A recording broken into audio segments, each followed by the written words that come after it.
Tonight, a brilliant young girl, a daughter, a sister and a friend disappears without a trace. Akaniuliza, unajua ako wapi? Nikamwambia sijui. And by the saa hii namtafuta. 48 hours later, her body is discovered a few kilometers from her home.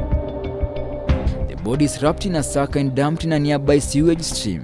The young girl, Shantel Nzembi, has been kidnapped and brutally murdered. Jua kuwa na nguo yoyote, ilikuwa tuna hiyo shit, so mtoto alikuwa uchi. This is the story of an 8-year-old grade 2 pupil, Shantel Nzembi, innocently killed.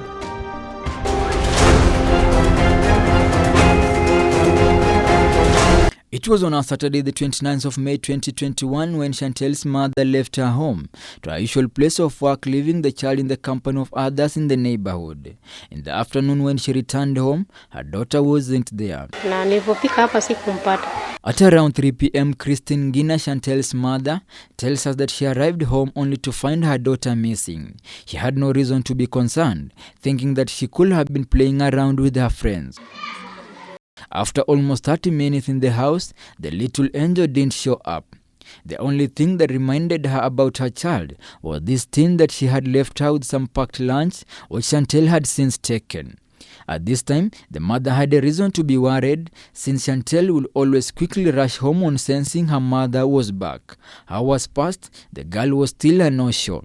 The mother decided to step out and a search for her began. She first asked Shantel's friends if they had spotted her. She was told that Shantel had gone to visit her closest friend Sharon. Sharon was a classmate and a nearby neighbor. She got to Sharon's home, where she found out that the family had traveled the previous day. She returned to her house, wondering where her daughter might have gone to. She was still optimistic of finding the girl back home. Ni mchangamfu, ako hard working.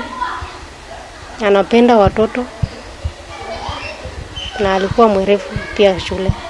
As she made steps closer to her house, she received a strange call. The caller, a private number.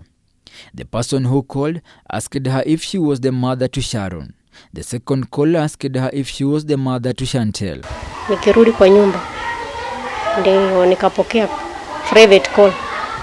Akaniuliza kama mimi ndio mama Sharon. Nikamwambia hapana. The caller demanded 300,000 shillings as a ransom to release the young girl. It was clear now Shantel was a kidnapped victim.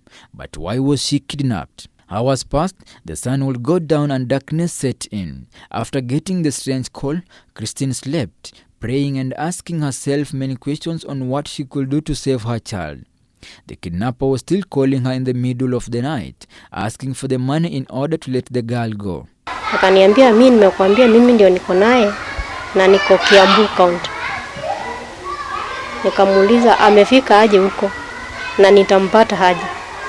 On Sunday, she decided to visit her sister and shared with her the harrowing ordeal.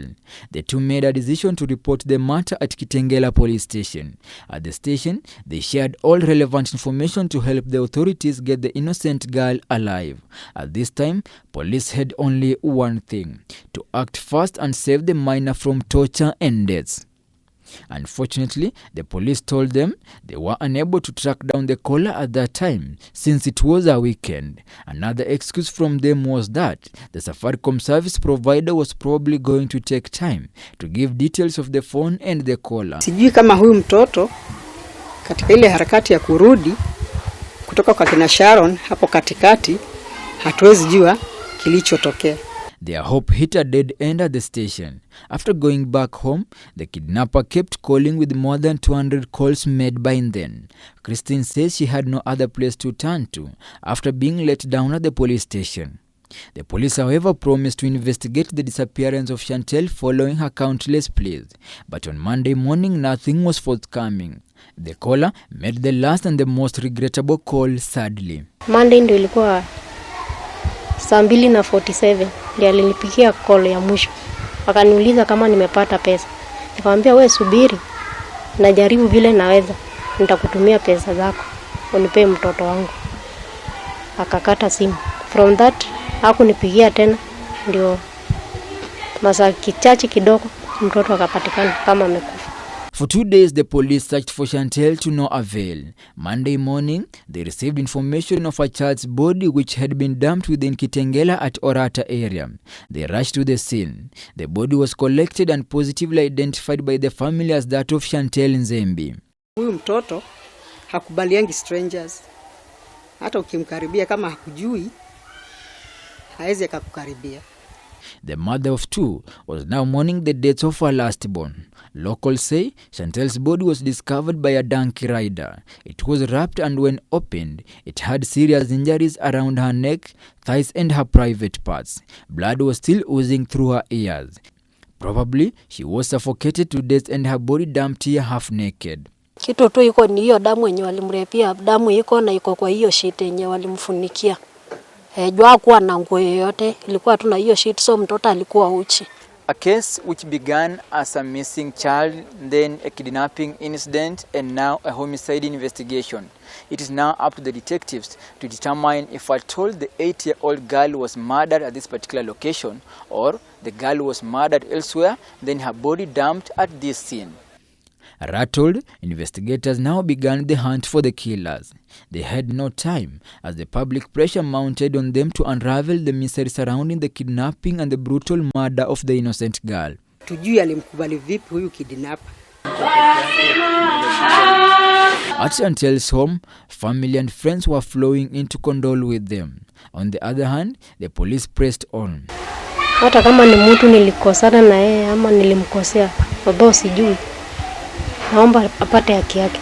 2 days after the murder, a boda rider, a Livingstone Makacha Otengo, was brought into custody. The detectives say the man was found in possession of a mobile phone that was used to ask for the ransom. Hata sisi watu wa pikipiki, by the way, mwenye rasikia hiyo habari kama akona hiyo issue na yeye ni hiyo tabia a change.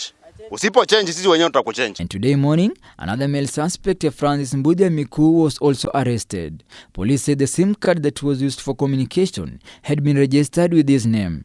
The first suspect was unable to explain how he ended up in possession of the mobile phone, even though he insisted he had picked at the scene of crime where the body was discovered. Police believe the suspects know something about Shantel's murder. Ni huyo mtoto apate haki yake. Authorities say their arrest is a breakthrough in investigations, even as the public push to get answers on the persons behind the heinous act. The caller asking for the ransom has since been established to be a woman.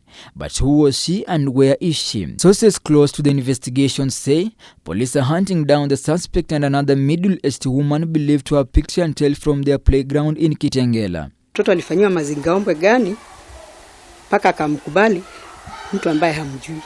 Although sasa hatujui kama ni mtu ambaye hamjui ama ni mtu ambaye anamjua. It is however emerging that Shantel could have been a victim of circumstances.